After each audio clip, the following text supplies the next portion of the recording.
Like, you get home right now. I do not want you hanging out with these people anymore. They are clearly not right in the head. Clearly. Okay, well, that's it for the questions. Thanks very much for coming. You guys have been good.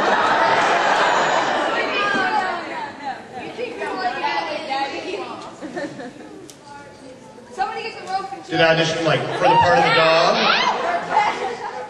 You know what? You know how the guy's name is Neil Fanning, the guy that plays Scooby-Doo now. He's the voice of. He's the nicest guy in the world. He's an Aussie. And he got the gig. This, you know, for all you people who are asking how to become voice actors, here's what you need to do. This is the true secret, and many people won't tell you this. You do exactly what Neil did. You grow up in Australia, and you work as a crew member in the film industry. And then an American production company will come to Australia to film a movie called Scooby-Doo, the first part, and you'll be a crew member on that film. And then somewhere during the course of shooting, somebody will go, you know what, we need someone to read in the dog's lines. And then you have somebody go, well, you know, my mate Neil, he does a pretty good Scooby. And so they go, Neil, you do. It's like, well, yeah, I could do a little bit. And, you know, it's like, Bertie. And they go, that's great, perfect. So they had him do all the dialogue and just read it off camera. And then when they went to do production and post-production, they started cutting it together and they went, you know what? Because they brought in the guy that does the voice for the cartoon and they went, yeah, we like Neil's better. So now when we did Scooby-Doo 2 in Canada, man, they flew him up from Australia and he spent 4 months there and he was doing like the whole Gollum thing, man. He was running through in the suit and... So that's the true secret to getting started as a voice actor in Canada. And he's just a super nice guy, and he's just like, he's going, you know, I don't know how the hell I ended up being the voice of this dope. But no, I auditioned for all the other parts in Scooby-Doo, but that one was spoken for. Hey, I was happy enough with what I got. Yo!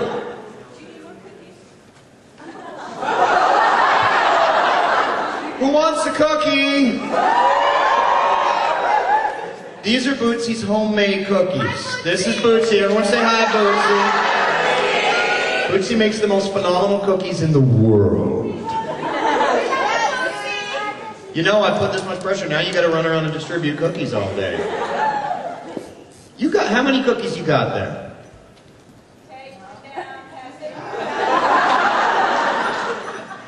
Seriously, if we start there, we can pass this cookie jar around and everybody's going to get a cookie.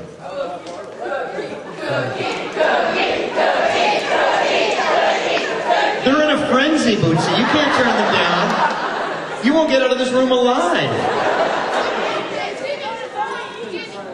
If everybody just takes one. But wait a minute, I get the first one.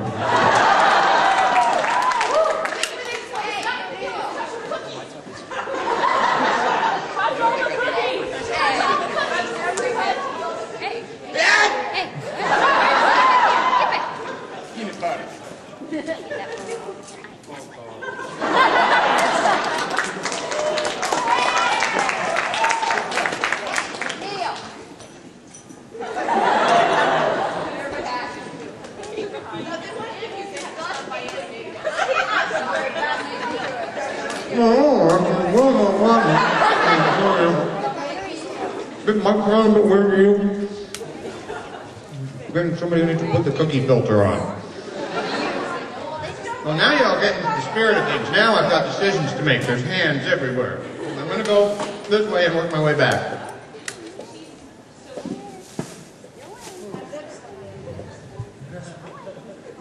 I can't deny it. You're absolutely right. Yes. In Scooby-Doo. Are you talking about from the movie I did?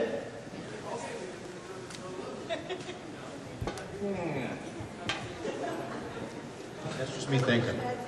No, you know what? Honestly, the guy that I just thought was amazing to watch work is Matthew Lillard, the guy that played Shaggy. I was excited. That was one of the main reasons I took the film, because I watched a bit of the first one before my audition. I went like, dude, I got to work with him, man. I got to meet him. Because I've sort of had this pet project in my head ever since the late 60s going, you know, if I ever made a live-action movie out of Scooby-Doo, who would I cast as Shaggy? And, you know, Holmes owns that role now. He just did such an awesome job with it. It was all great. I had a lot of fun working on that. My friend Ernst, the guy that played the minor 49er, the big fire-breathing, Ernst is a gas. Ernst has spent more of his life encased in latex. In if y'all have ever read like Fangoria or any of those kind of movie mags, he's in it all the time because he's a big man. In 13 Ghosts, he played like this 600-pound baby. It was really like nasty.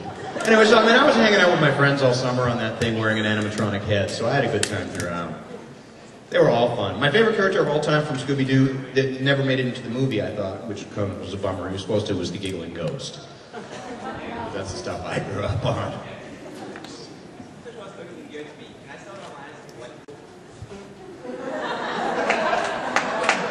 Eventually, it's gonna get stale. These aren't like Twinkies. Speaking of which, somebody out there, because there's a Twinkie that I've signed every year that I've been down here. Do you still have the Twinkie? There it is. That Twinkie is going to outlive all of us. All of us. Long after there's nothing left but Twinkies and cockroaches on this planet. Exactly. Yes. What is it?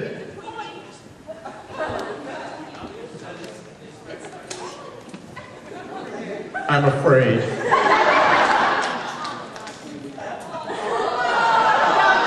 Well, would you look at that, Pilgrim? It's Twinkie the Kid. Deep in the heart of Texas. That is awesome. That's an actual real Twinkie, too. That's the, Ew! Oh, dear God.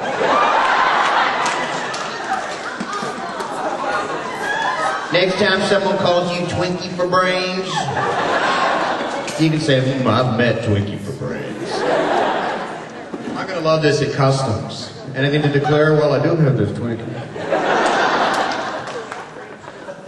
We're not letting you back into Canada. You're just too strange. And it's signed by all y'all. I just said all y'all. I've only been here for 2 days. Y'all is so sadly lacking in the rest of the world. It's the greatest phrase. You know, in Canada we're like, well, I don't know, you guys want it. It's like, you know what? The very first day I was ever down here, somebody came and said, y'all know what y'all want for y'all's lunches yet? I went, that's 3 in one sentence. I am so impressed. I've yet to really encounter, apparently if you go a little farther south, you run into Ewans. I'm waiting on Ewans, but thank you so much.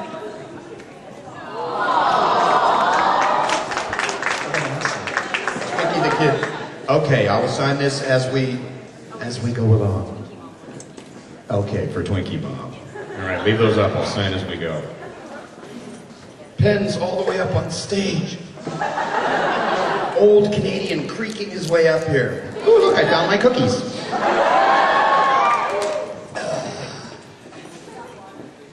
Water. Water's for amateurs. And thirsty people. Much like food and sleep. All the other, here I am, I'm the guy that's always telling everybody, make sure you eat, make sure you sleep, and make sure you drink lots of water at conventions.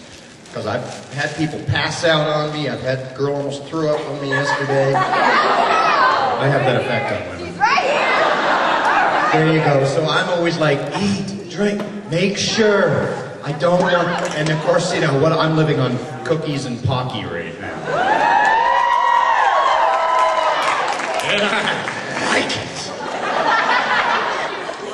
All right, we're going deep over to left field now. Yes. Yes, you. I know, it's toes. What possessed you, be surrounded by talking and crazy, rabid fangirls? I think you pretty much hit the nail on the head when you used the term possessed. Scared him already. That's pretty much got it in one. You have no idea how much fun this is for me to come down. People back on, they're like, what do you go to these conventions for? I mean, isn't it just like, I'm going, you guys could never imagine how cool it is to come down and seriously. The very first time I ever went to a convention was a Beast Wars convention, Transformers Beast Wars convention in Anaheim, California. And I've been doing this since, since He-Man, G.I. Joe. I've been doing this for a long time. And I go to work, and I go to the studio, and I finish my job, and I go home, and I take out the garbage. You know, it's very anonymous. When you're a cartoon or voice actor guy, nobody, you know, ever goes, hey man, nice job. The first time I came to a convention, it was at this A-Kon, and I was standing behind this guy. They had the opening banquet, and he was drawing an amazing picture of Waspinator. And I'm standing behind him, I was like, Waspinator likes picture. And the guy just did, he did one of these, just like...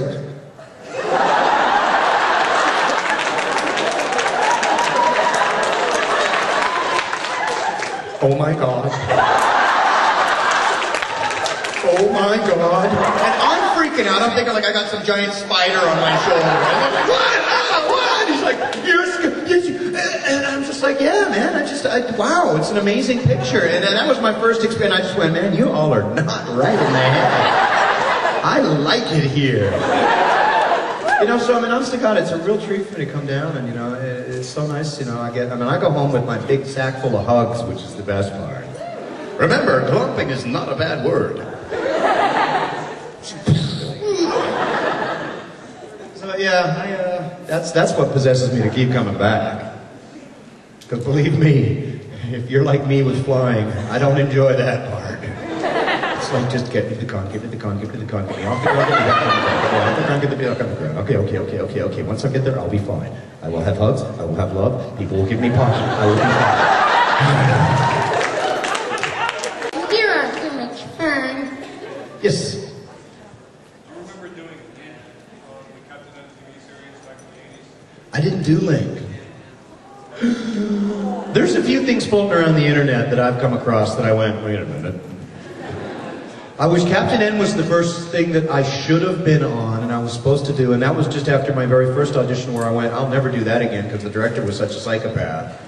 So I actually passed up the auditions for Captain N. I'm trying to remember who played Link on that. Because I started just after that. The next series that came in was New Adventures of He-Man, and that's when I started.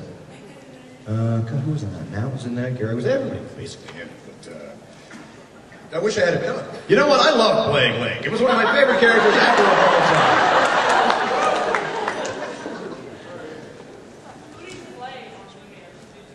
On the old, I did the New Adventures of He-Man. I was, Flipshot, Krex, Vizar, and Butthead, or BH as we had to call him for network. And now I'm doing He-Man and the Masters of the Universe, the new version. On that one, I'm Beastman, Ramman, Merman, Stratos, Clawful, and Cobra Kai. I like to keep busy. I sure do. Thanks. Okay, hand over here. Yes, you. How was it for you to go to get jumped on pictures of Van Pond over bacon over by? You have no idea. You know what? It's going to sound really strange too, because people have asked me this back home. It's like, oh, you go down because your head gets all blown up. It's like, it's really gratifying. Like, I really appreciate the fact that y'all have shown appreciation for what it is that I do. You know, I mean, I find it really humbling. And people go, it's not, and like, it's true. I mean, that's why I'll sit out there and sign autographs until my finger stops. Because, you know, I mean, I get a chance to. It's pretty cool. I'm in awe of you guys. So, you know, it's I kind of, I don't know. Boy, Scott tries to get serious. Derails like a Beijing train wreck. I don't know. I come down because I love y'all, that's all. I'll do something cute with my feet now. With the white hand.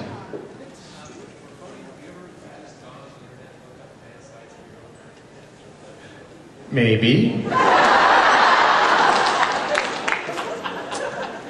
Tell you the truth, the first time, because I was late getting onto the internet, and I started getting some pieces of actual, like, snail mail, fan mail, which was really shocking to me.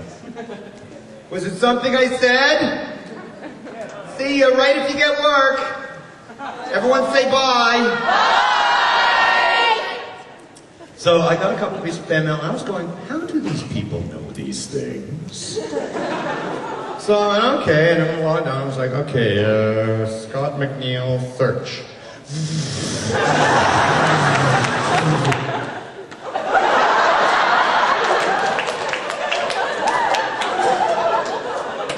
Whoa.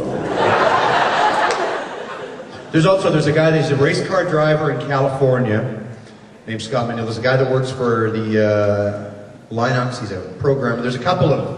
So I'm sure that they've gotten weird bits of email, and I've got weird stuff from them. But one of these days I actually want to hook up with a dude and go, you know, if you ever look you up and you get my stuff, well, I'm the guy that you get. And when I'm, yeah, anyway. It's very weird. It's quite, you know, I'm just sort of basically normal schmo in life. And it's like, I don't know how I ended up all over there, but I did. Yes. Answer. Okay, next one.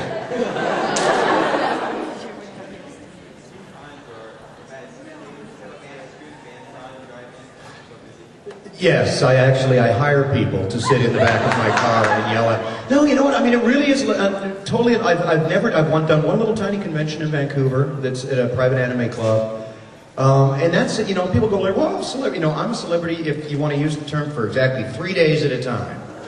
When I come down here and I get to, you know, pretend I'm Mr. Rockstar, it's amazing. You know, it's like, oh, it's good, oh, it's good. The weirdest thing is always in the airport on the way home. Because I gotta get used to, like, you know, I love people, right? So if I look over and there's a group of people, you know, it's like, Scott, hey, with them, it's like, hi, how you doing, blah, blah. Walking through the airport and I'll see like a group of young ladies over there and I'm like, hey, and they're just like, oh, creepy old dude, whoa. I'm like, okay, convention's over, I'm going home. Back to real life. My real life is pretty bland. I play croquet, I kayak, I'm interested in chickens, I renovate my old house, I wrench on my motorcycle when I can, and I drive. I got this thing, I want to raise chickens, but I live in a little tiny place in the city, so they yell at me. Racing chickens, that's the sport of the future, my friend. You get the NASCAR sponsorship on there, rev up that supercharged turbo chicken.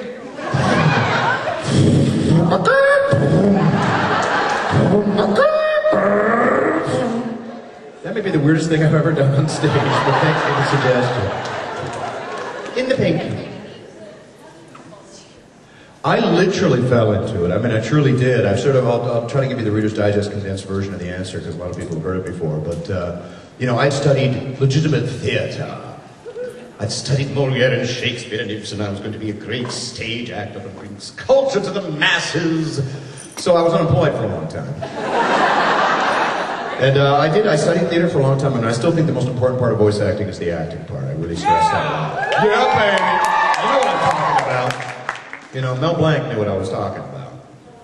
You know, you make characters, you don't just make voices. But anyway, I you know, and sort of concurrent with that, I've always done voices. I mean, I keep saying, I'm getting paid to do for a living now what I used to get kicked out of school for. No one's ever going to pay you money to make those silly little voices, Mr. McNeil. Anyway, I had no idea that you could make a living as a voice actor. I mean, it's something, you know, I said when I was down in Disneyland when I was a kid and I found out the voice in Haunted Mansion was the same guy that was the Pillsbury Doughboy. I just went like, wow! But I stumbled in and I had done, it's like, you know, back then, and I said, well, okay, you know, finally phoned up my agent and said, you know, let me see if I can get like some radio commercial or something, because I, you know, I did accents and blah, blah, blah. And I got an audition for a Levi's commercial. And they were looking for a Jim Burns type voice. If y'all know Jim plays, well, I mean, he's been on everything, but yeah, he was Inferno on Beast Wars, and, you know, he's also, I mean, he's one of the stars on Highlander, the series, and blah, blah, blah. He's a super nice dude. Anyway, he's got a very distinct voice. He's got this very sort of, you know, whiskey soaked voice. So I'm like, oh my God, I gotta do a Jim Burns voice, and I'm like gargling kerosene and like fire, waiting, and I'm sitting in the waiting room waiting for my first audition, and it's like, okay, Scott, you're next. And I get up to go in, and the door opens up, and Jim Burns walks out. And I'm like, oh. Neither of us got the gig. It actually went to Blue Man Kuma, who played, thank you. Blue is just the greatest dude in the world. And he's got the voice. Anyway, I met up with Doug Parker, who played Pterosaur, and he was casting this thing. And I started rapping with him, and, you know, just stuff was spewing out of me as it's wont to do. And he was like, dude, I wish I met you like a week ago. I was like, thanks, why? So I just finished casting G.I. Joe, and I was like, yeah, right, like what, the cartoon? And he's like, And so, you know, he's like, wow, you know, I went in for a thing called Kissy Fur. The director was a raving sociopath, and I went, I'll never do that again. I passed up Captain Nintendo, and then Captain New Adventure T-Man came along. And I went on audition for it. That was 65 episodes of prelay, and, you know, touch wood. I've done about, I figure, anywhere between like 4,800 and 5,000 some odd episodes of various cartoon shows ever since. Yeah, one of these days I'll figure out the full resume. I was always on the plane going home, I go, oh, and I was, half the time y'all pull up stuff on me, and when you're like, I wasn't, oh, I was. How did you know?